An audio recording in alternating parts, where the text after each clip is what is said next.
as famílias são envolvidas no tema do espetáculo, a escola fica ambientada com o espetáculo, todo mundo veste literalmente a camiseta. Quando a gente tem os ensaios, a gente retoma a história, os fatos dos professores serem personagens, os alunos ficam super envolvidos, o passo a passo mesmo da construção dos personagens. Os espetáculos de dança, ano após ano, continuam a nos surpreender, especialmente as apresentações de final de ano das escolas de dança. A arte de se reinventar e proporcionar experiências inesquecíveis vai além da coreografia. Ela toca desde o que estão subindo no palco pela primeira vez, até os pais e familiares que vivenciam esse momento único, ou até mesmo os fãs fiéis que acompanham cada nova apresentação. Mas afinal, quem está por trás de toda essa organização para garantir que tudo saia perfeitamente dentro do esperado? Você já ouviu falar em Stage Manager? Hoje nosso bate-papo é com Marcela Leite, gestora de artes e coordenadora de projetos da Company Dance Center, e atua já há 18 anos nesse universo. E é claro, ela é a mais nova mestre em artes e cultura. Muito legal, né, gente? Seja muito bem-vinda, Marcela. Obrigada pelo convite.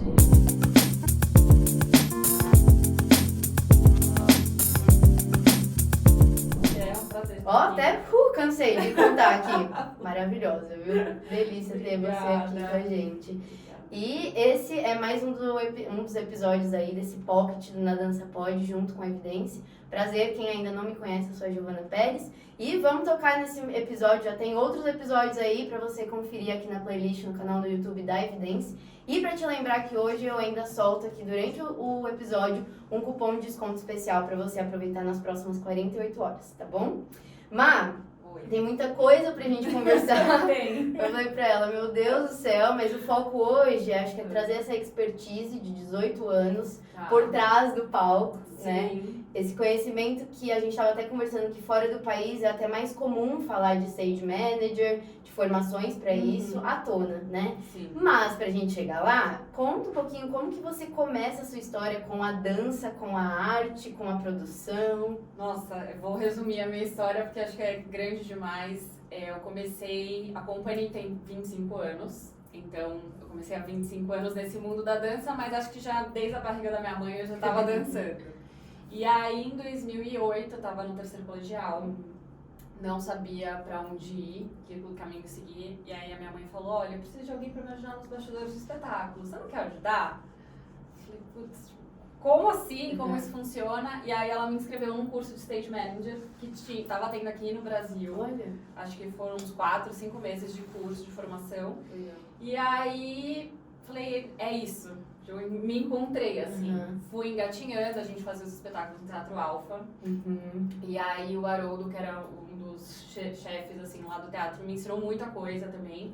Então eu acabei juntando a expertise da minha mãe, que sempre fez espetáculos, com o Haroldo, que tinha esse lado mais de companhias, que frequentavam o Teatro Alfa.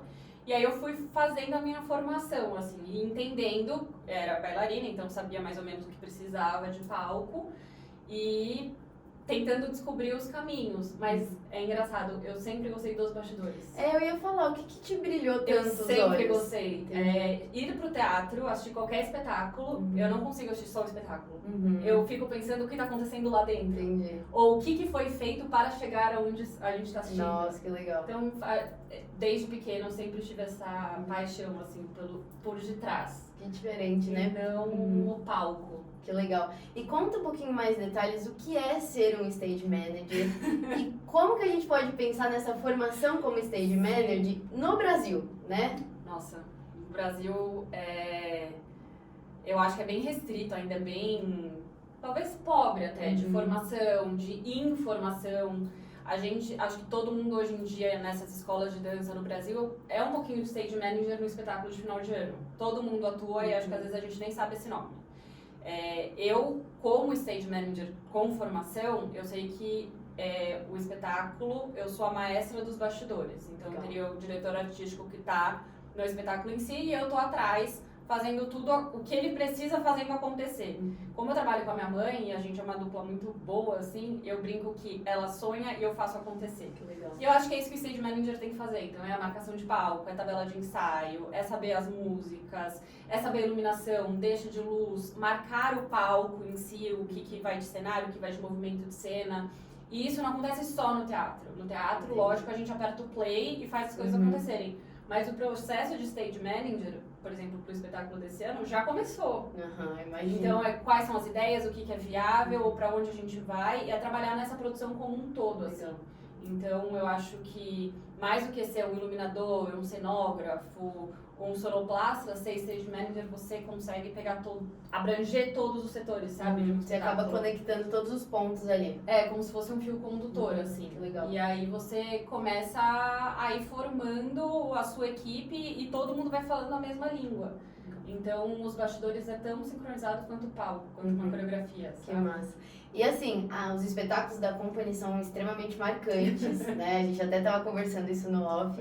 E eu queria, já que você puxou assim o papo, de contar um pouquinho desse processo do pensar no espetáculo, porque é como se fosse um carnaval, né? É como se fosse, mas a gente ainda não conseguiu chegar nesse ponto de um ano antes já começar a pensar. Geralmente vira o ano, aí fevereiro, março a gente começa a montar o espetáculo do final do ano do que a gente quer apresentar. Às vezes é uma música que leva, às vezes é uma palavra, às vezes é uma temática mesmo em geral. O ano passado a gente trabalhou com bruxas e a gente queria, desde o começo, bruxas.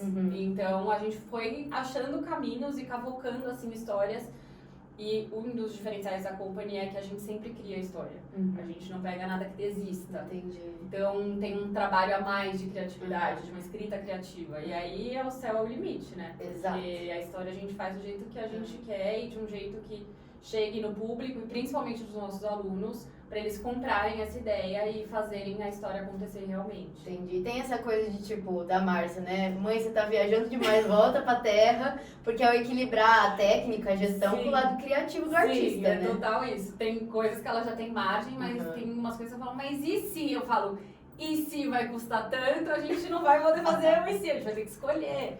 Ou a gente fala, não, vamos guardar esse recurso para esse ano, porque ano que vem, se a gente for trabalhar, a gente tem uma caixinha de temas que a gente ainda quer trabalhar e a gente não explorou. Entendi. Então tem coisas que a gente pensa e a gente fala, putz, mas o outro tema caberia melhor, então guarda aqui e vamos lá. Entendi. E aí ela tem um facilitador que minha memória é muito boa. Então ela fala, Marcela, guarda essa ideia. Tipo, e aí eu vou armazenando, assim, o meu HD tá ficando cheio. Entendi. Mas é pra lembrar desses recursos, assim, e a gente vai indo. E eu vejo que vocês fazem sempre um brainstorm, reuniões, e as ideias surgem através dessas conversas. O lema da Company é que nenhum de nós é tão bom quanto todos nós juntos. Isso aí. Então, o brainstorming existe para qualquer situação, assim, qualquer evento, qualquer coisa que for fazer, a gente reúne, às vezes não é todo mundo, enfim, mas a gente se reúne para discutir. A ideia sempre sai da minha mãe, principalmente, assim, mas todo mundo participa na concepção, na continuação, no fazer acontecer. Legal.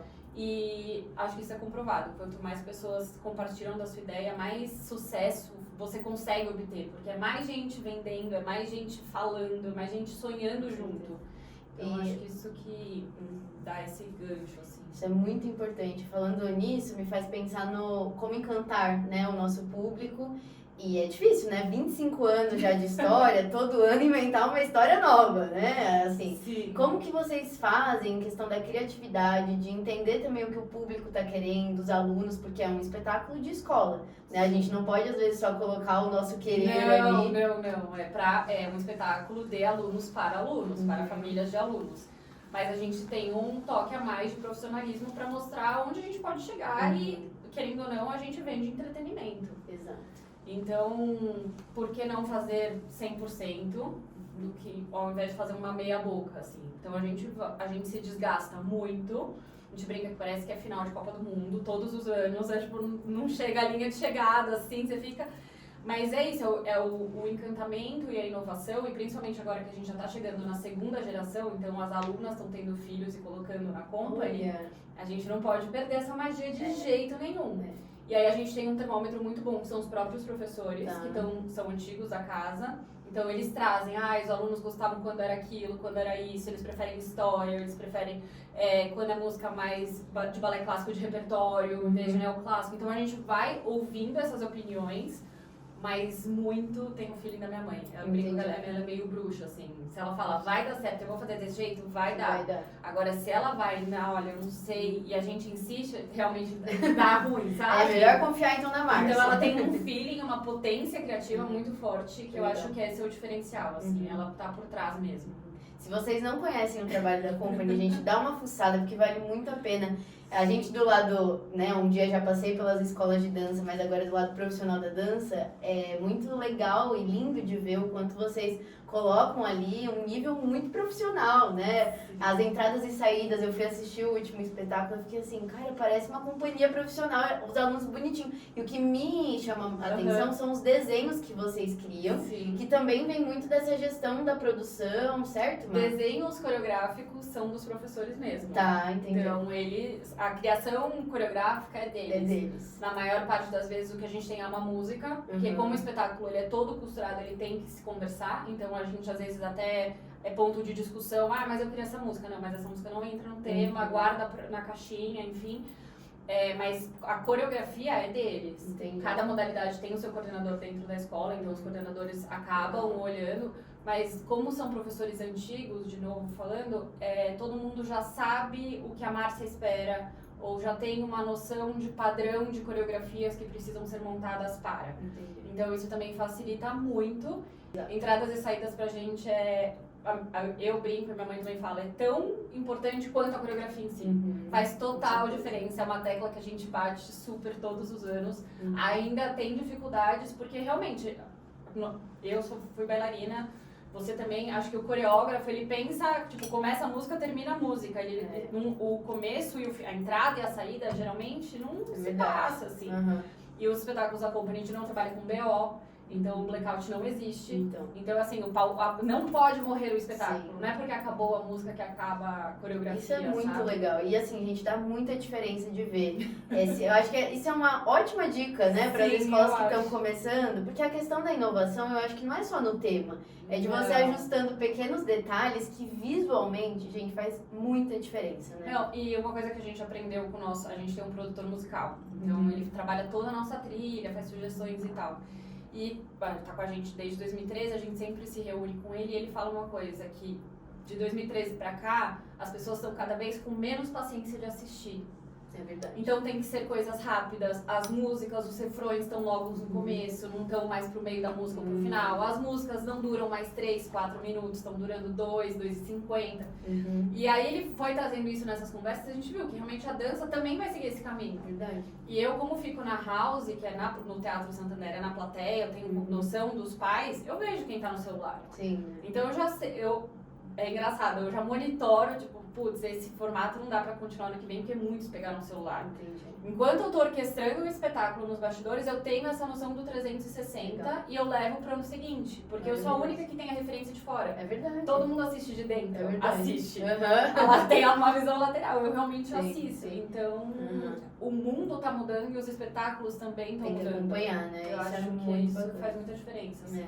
São coisas simples que talvez, né, a gente tá falando aqui com todas as pessoas possíveis e imaginárias. Então, se você, por exemplo, é diretor de uma escola que está começando agora, são coisas que já dá pra ter esse feeling, aplicar no seu espetáculo de final de ano e fazer um pouquinho diferente, né? Total. E eu queria agora saber os desafios, né? Quais são os BOs, assim, do stage manager, porque você realmente é a maestra ali daquela orquestra toda. Sim.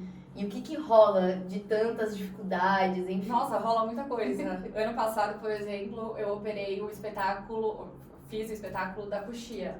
Nunca tinha feito, foi um desafio. E aí eu vi coisas que eu nunca tinha visto. E aí eu falava para as pessoas do meu lado, mas é sempre assim aqui dentro? Não, é assim. Porque eu vivo num mundo de stage manager, eu acompanho todos os ensaios dentro da escola, eu sei tudo o que acontece, é figurino, é música, é cenário. Quando eu chego no teatro, eu vou pra house e o que acontece lá no palco eu não tenho a mínima ideia. Mas eu sei quem tem que estar em cena. Então, às vezes eu vejo, nossa, tá faltando uma fulana, quem é? Aí eu já chamo no rádio, por que não sei quem não entrou? Porque ela se machucou, porque a sapatilha descosturou. Então tem muitas coisas que é até às vezes aflitivo assistir de longe, porque eu não posso estar lá para fazer acontecer. O ano passado que eu estava dentro, eu já pude ajudar mais. Mas eu não troco a minha house. Eu volto pra house. Entendi. Esse ano não tem negociação, mas microfone, você vê falhar. A gente teve um perrengue em 2023, que o Pedro, o professor sapateado, ele tinha um solo com eco. E ele tava com o microfone de lapela. E a gente tinha um repetidor na mesa que dava esses ecos. Então ele sapateava e demorava para o som chegar. E no Teatro Santander, atrás tem uma porta de ferro. Na primeira sessão foi de boa, os ensaios foi de boa. Na segunda sessão, cadê o som? Nada. Aí que acontece o espetáculo rolando, eu falei, deixa, a gente vai tocar, depois a gente vai descobrir. Quando a gente foi ver, abriram a porta de ferro durante o solo dele e aí deu interferência de som. Isso a gente nunca poderia imaginar que aconteceu. Não tem muito o que fazer. Aí no dia seguinte fica alguém parado, não deixa abrir a porta. Nessa minutagem você não deixa acontecer.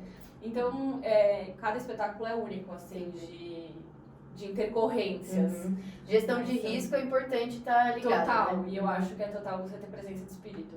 Ótimo. Muita presença de espírito. Eu sou uma pessoa muito ansiosa, então pra mim é difícil, mas é ao mesmo tempo muito louco, que eu entro no teatro, parece que eu me blindo. Eu sei tudo o que tá acontecendo, mas o meu foco total é no que eu preciso fazer. Então às vezes as pessoas vêm até falar comigo, sabe quando você tá fora do ar? Mas é porque eu preciso fazer aquilo lá acontecer, tá nas minhas mãos. Exatamente. Então eu que vou dar deixa de casa 50, blackout, sobe cortina, música. Então isso é essa adrenalina que eu curto. Assim. E ver a reação das pessoas ao redor e fora que ver o sorriso dos bailarinos no palco não tem preço. Que legal. Vamos pensar agora um pouquinho nessa gestão e produção do espetáculo no mais backstage possível, assim. Então, como que inicia, como que é o desenvolvimento dessa produção de espetáculo até chegar lá o resultado final, que é no palco? O que a gente precisa pensar? Como backstage, como stage manager? Como stage manager. Primeiro eu preciso entender o espetáculo. Então a história é essa e, enfim, vai ter intervalo, não vai ter intervalo, as coreografias são essas, as ordens, e eu tenho a trilha sonora. A partir daí, eu tenho, acho que um privilégio como stage manager de trabalhar dentro da escola e ter o ateliê de figurinos, por exemplo, dentro da escola. Eu acompanho toda a concepção de figurinos também. Então, eu vou criando uma planilha de Excel que eu tenho, tipo, coreografia, figurino, arranjo de cabeça, acessório, música, cenário, qual que é a deixa da iluminação. E aí eu tento construir todas essas casinhas. Porque pra mim o espetáculo não é só o figurino, ou não é só determinada cor. E aí eu vejo que com isso as pessoas que estão trabalhando na escola vão se ligando de tipo, nossa, isso tá repetido. Nossa, 2 coreografias seguidas da mesma cor? Não, vamos trocar. Então, o stage manager acho que é estar desde o começo por dentro da história. Então eu sou a única que realmente assisto todos os espetáculos, eu assisto por completo. Então eu sei o que está acontecendo lá dentro, não executo, mas eu sei. E aí entender, por exemplo, até uma troca rápida. Putz, essa aluna tem 3 minutos para trocar de figurino.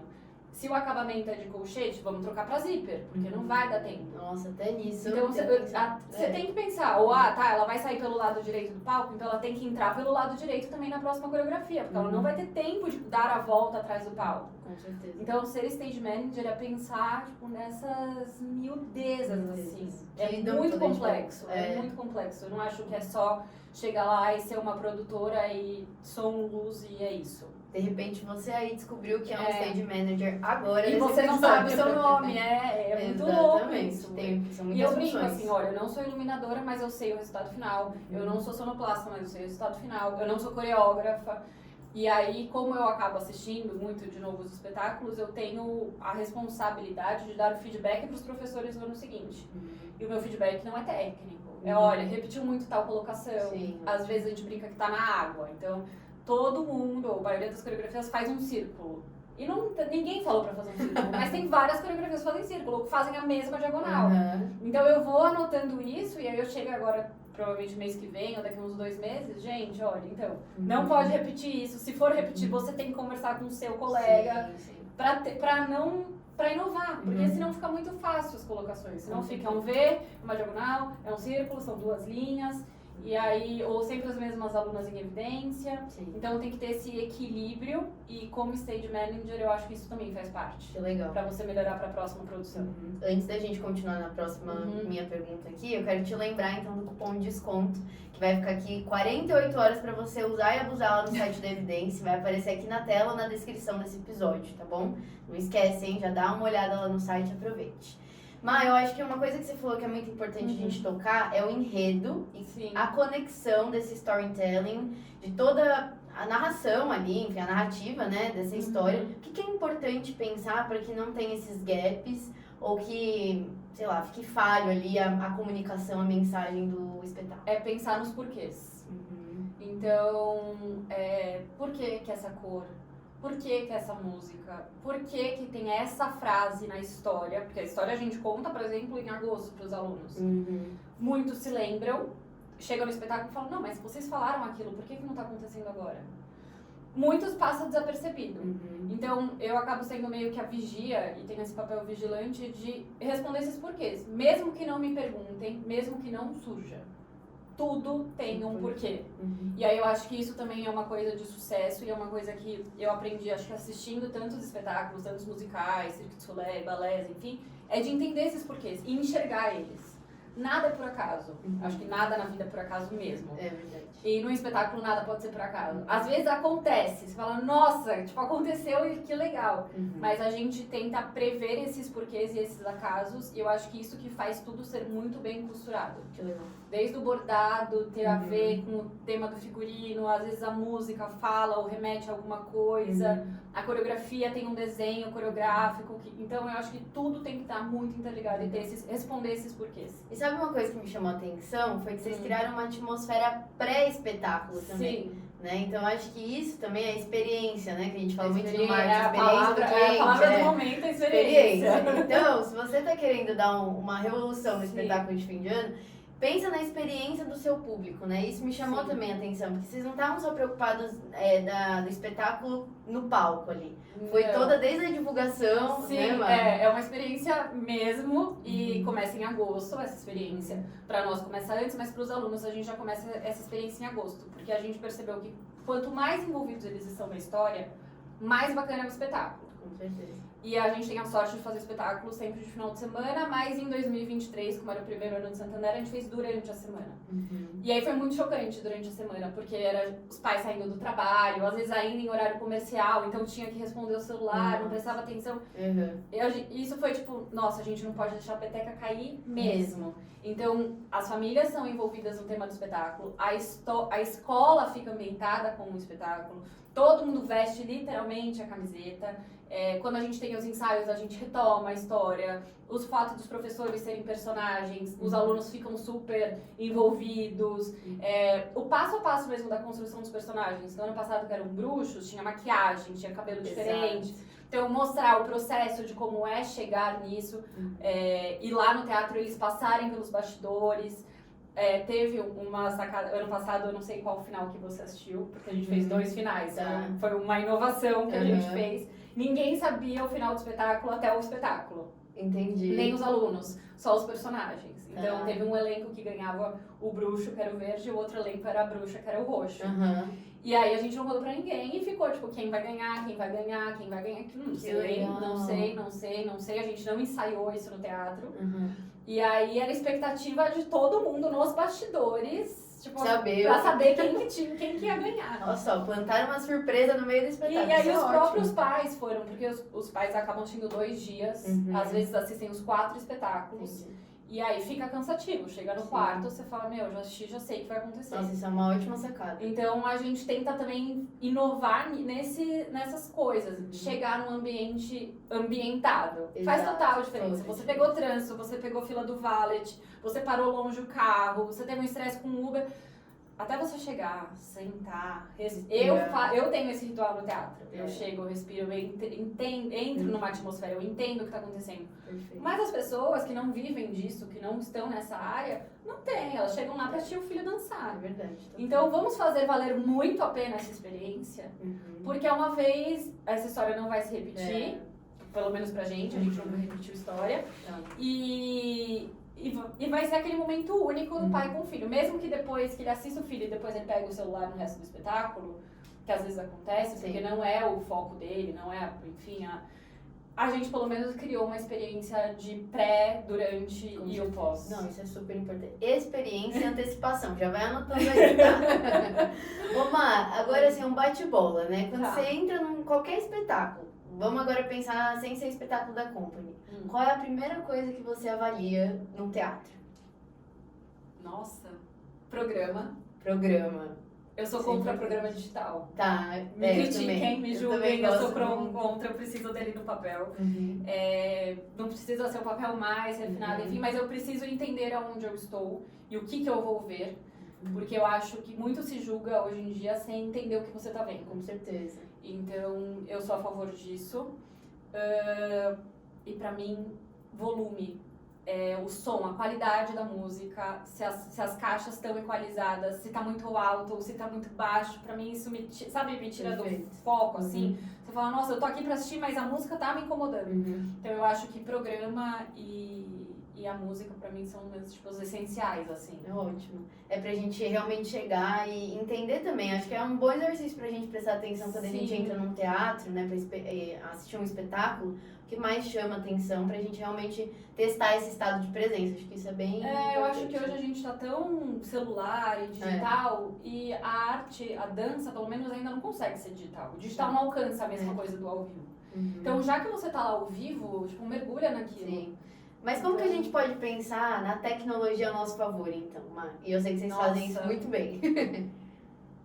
É difícil, né? Porque, por exemplo, o celular, né? O celular é uma coisa que a gente não consegue. Eu mesmo uso. O celular é uma ferramenta pra mim durante o espetáculo. Pra, às vezes o fone não tá funcionando ou acontece algum BO maior, o celular tá todo mundo conectado de alguma forma. Eu acho que a gente tem muitos recursos de luz, cenário, acessórios de mão, até agora figurinos com LED que está em alta. Eu acho que isso são recursos tecnológicos, mas eu sou das antigas. Eu não acho que um cenário de LED substitui um cenário 2D construído. Eu não consigo imaginar um repertório num cenário de LED. Pra mim isso é inconcebível. Talvez me convençam e amanhã eu seja com uma opinião totalmente diferente. Mas hoje eu acho assim, a tecnologia veio pra ajudar o mundo da dança, mas eu não acho que vai substituir. Tem muito que se fala da inteligência artificial, que os humanos serão obsoletos e tal.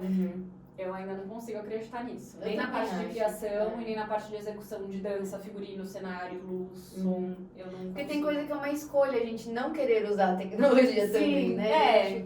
A gente acaba sendo bem, acho que às vezes resistente até lá na Company. Tipo, vamos usar uma projeção? Putz, não vai dar o mesmo efeito do que um cenário. Às vezes é mais barato você fazer um cenário do que uma projeção.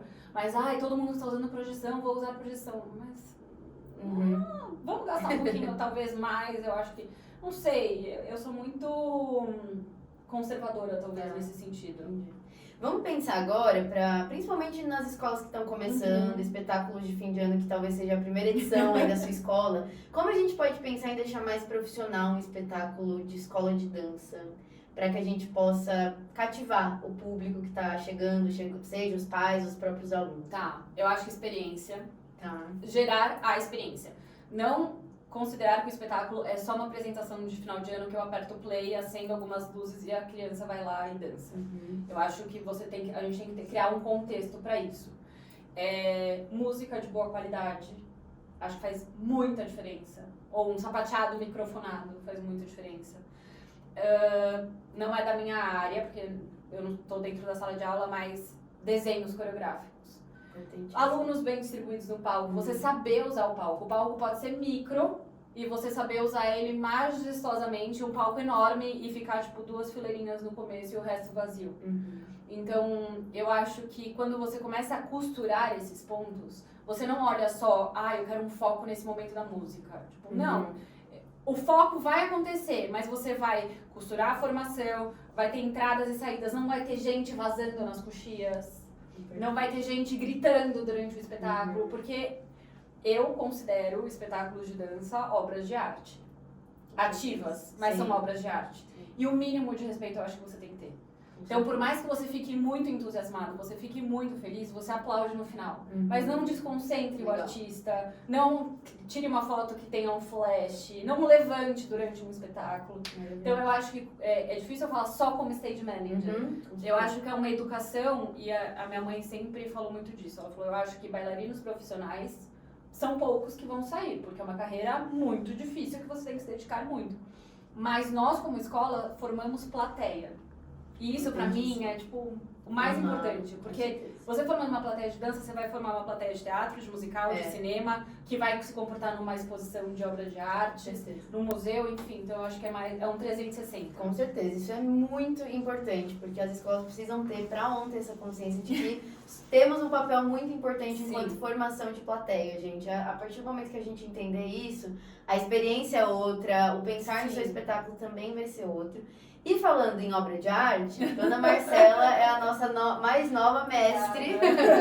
Eu quero que você conte um pouquinho agora, fugindo desse assunto, mas também conectado, né? Totalmente. Exato. O seu mestrado, contar um pouquinho como você chegou até lá, o que foi a sua tese, o que você defendeu. E o que tanto Catarina de Médici teve a ver aí com essas suas pesquisas? Eu acho que assim, eu saí do colégio falando que eu queria trabalhar com dança e nos bastidores, e eu vi que isso não era profissão. Isso pegou dentro de mim, assim, tipo, não é profissão, minha mãe vive disso, então... e ela falou, não tinha faculdade que abrangesse, né, que chegasse nisso na época, ela falou, você vai fazer administração, porque qualquer coisa você vai saber administrar.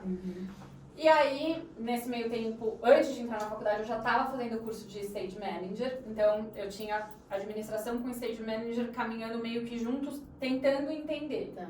Mas meu coração sempre bateu mais pela arte do que pela finanças, business, enfim. E a escola foi crescendo, eu fui entrando nessa parte de estratégia. Só que eu tinha essa coisa da arte, da história. E aí eu escutei o CEO da Disney falando que nós somos feitos de memórias e histórias. E isso pra mim é uma máxima que eu penso, acho que quase todos os dias nisso. E eu comecei a ver balé de repertório. Qual que é a história por trás do balé de repertório? Por que ele foi criado desse jeito? Qual é o contexto? E eu fui indo cavucando essa coisa, esse cenário, assim.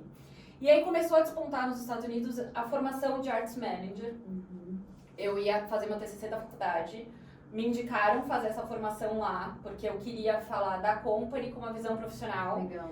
E só a faculdade de administração não era suficiente, então eu consegui juntar o Arts Management com a company. E aí a parte histórica ainda continuava me rondando. Aí em 2022 eu recebi um convite de fazer uma pós na FAAP de História das Artes. Olha. No plural. Isso eu achei muito interessante, porque sai do da dança, né? E geralmente quando você faz história da arte, você vai para museu, você não vê a literatura, música, enfim. E aí isso me abrangeu muito, assim, que eu falei, nossa, é muita coisa a arte. E eu tinha que escolher um tema para pós. E eu falei, eu não vou fazer nada da company, e não vou fazer nada de dança, eu não quero, eu vou fazer uma coisa pra mim, eu gosto de arte, o que eu gosto. Eu falei, bom, eu adoro monarquia, eu sou fascinada por qualquer monarquia, eu gosto. Gosto de história, gosto de Itália, gosto da Itália. Vou cavucar nisso, o que eu acho, onde eu vou encontrar. Cheguei na família Medici, falei, tá, é o que eu quero, mas não é muito. Eu preciso achar uma rainha Medici. Cavuquei, tinham duas, a Maria e a Catarina. Entrei na Catarina, uma amiga minha francesa falou, Marcela, sabe que a Catarina na França criou várias coisas de dança? Eu falei, hã? Comecei a entrar nisso. A Catarina é a precursora do balé clássico, antes de Luís XIV. E isso pra mim foi tipo, uau! E aí a minha tese da pós foi só sobre ela. Que legal. E aí quando eu entrei no mestrado, eu adorei fazer a pós, falei, eu preciso continuar essa carreira acadêmica, porque eu quero entregar pra alguém tudo que foi me dado, em termos de história. Legal. E aí eu prestei esse mestrado de Arts and Cultural Management na Itália, eu fiz ele híbrido. E aí eu falei, eu vou fazer a continuação da tese. E aí no mestrado eu falei, não, você não pode fazer a continuação porque é só história. Eu falei, é só história? Não. Tá entendendo? Eu vou atrás dos dados da Catarina de Medici. E aí eu comecei a entrar mais na história dela. Entrei em contato com o último Medici vivo. Uau! Que hoje é um filântropo e artista plástico também. A gente começou a trocar figurinhas. E aí a minha tese acabou sendo sobre ela e sobre mais 12 mulheres. Então, desde 1500 até hoje em dia, são 13 mulheres que investiram em arte. Que legal. A Catarina investiu a maior parte do dinheiro dela em dança, porque ela acreditava que a dança na corte, com todo mundo sabendo dançar a mesma coisa, criava união.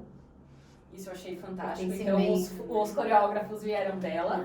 Que legal. E aí eu fui indo por outras mulheres, rainhas, enfim, e cheguei na última grande patroness de artes de dança, que é a Margaret Williams, em Houston, que fez o Houston Ballet ser o Houston Ballet.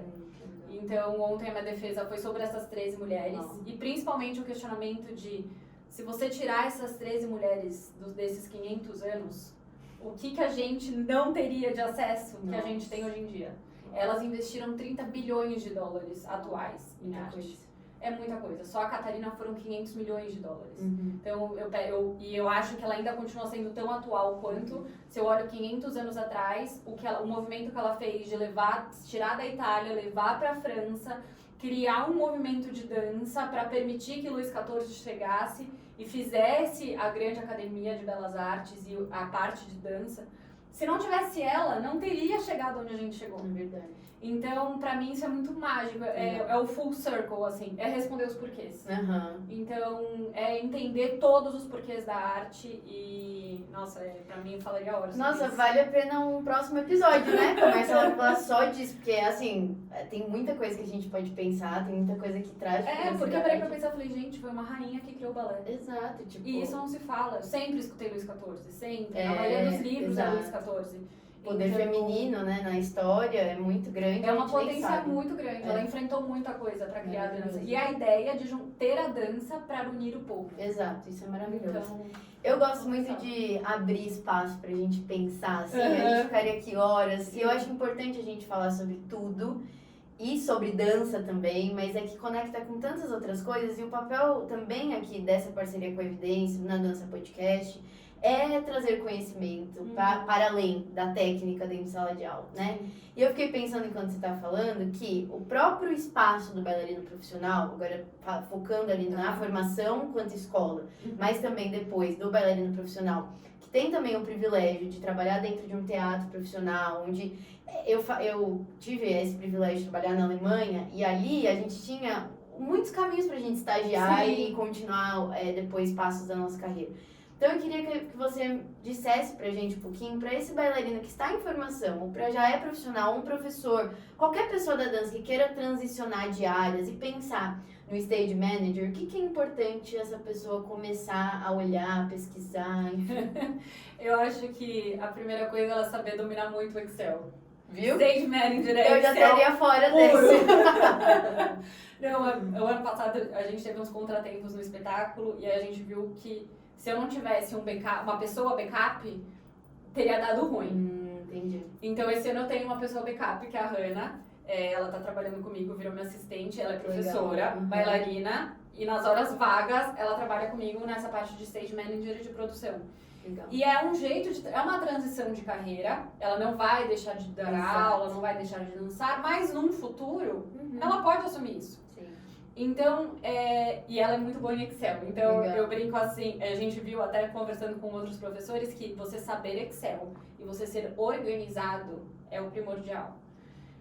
Para você ser um stage manager. E eu acho que a dança, muitos bailarinos falam, eu vou me aposentar, não sei minha vida fora dos palcos e tal. Eu acho que a adrenalina de stage manager é tão legal quanto a adrenalina de estar no palco. Eu, pelo menos, não sinto falta de estar no palco. Diferente da minha irmã, por exemplo, que é palco, palco, palco. Mas eu tenho certeza que na hora que ela transicionar, ela também vai encontrar uma outra adrenalina. Ela vai também encontrar uma nova motivação. Porque eu deixo de ser a Marcela me realizando e eu tô realizando 600 bailarinos. Com certeza. Que é o espetáculo da Company. Então é muita gente que eu tô possibilitando. E eu acho que nunca é o fim. A gente sempre continua se reinventando. A gente não fazia figurino, por exemplo. A gente era terceirizado. A nossa figurinista faleceu. A minha mãe, com essa criatividade dela, por que não criar uma ateliê de figurino? Hoje a gente começou a entender de figurinos, a gente tem um departamento próprio dentro da escola, mas eu não deixei de ser stage manager. Mas isso também não me impede de fazer a pedraria do figurino. Exato. Eu acho que, hoje em dia, eu acho que essa tendência é nós sermos plurais. Com certeza, importante. Então, quanto mais setores a gente falar, menos chance a gente tem de ficar definhando e de acabar. Porque são pessoas plurais profissionais que sobrevivem mais. Acho que é seleção natural até. Sim, eu defendo muito isso. Carreiras múltiplas são super bem-vindas. Porque é isso, se você termina ali em uma função, você tem tem outro conhecimento. Sim. E conhecimento nunca é demais. Aliás, o conhecimento liberta. Eu tenho essa premissa. E eu acho que você ser plural, mas com humildade. Então, por exemplo, eu não sou iluminadora, eu não entendo de iluminação, eu entendo o resultado final do que... Sim. Na verdade, não é nem o que eu quero, é que eu sei o que a minha mãe quer como resultado final, ou o que o professor transmite. Então, você ter essa humildade também de transacionar, porque se você não tiver e se chegar se achando o rei de tudo, você não vai chegar em lugar nenhum. Exato. Então, eu acho que você tem que saber que você precisa estar de mão dada sempre com alguém. Porque pode acontecer qualquer... Imagina, minha mãe teve câncer, fez um espetáculo em processo de quimioterapia. E assim, se ela não tivesse todo o suporte que ela teve, provavelmente ele não ia ter rolado o espetáculo, ou teria sido muito fraco. E a peteca não caiu mesmo com ela lá, entendeu? Porque todo mundo foi assumindo outras responsabilidades. Exato. E eu acho que a responsabilidade coletiva também muda muito o resultado final de um trabalho. Não fica só o eu. É verdade, maravilhoso. Te lembrar de novo, o cupom de desconto para 48 horas aqui, ó, vai aparecer para vocês, não esqueçam. E é claro, a gente, pra finalizar, tem um mimo pra te entregar, da Evidência, junto com o Na Dança Podcast. Má, foi um prazer tem um mimo pra te dar, receber. Ai, meu Deus do céu, depois eu mostro nos stories do mimo que eu for ganhar. Obrigada, viu? Foi uma delícia e eu quero ter próximos papos com você pra gente desenvolver outros temas. Se você ainda não conhece a Company, vai xeretar as redes sociais. Obrigada. Beijo.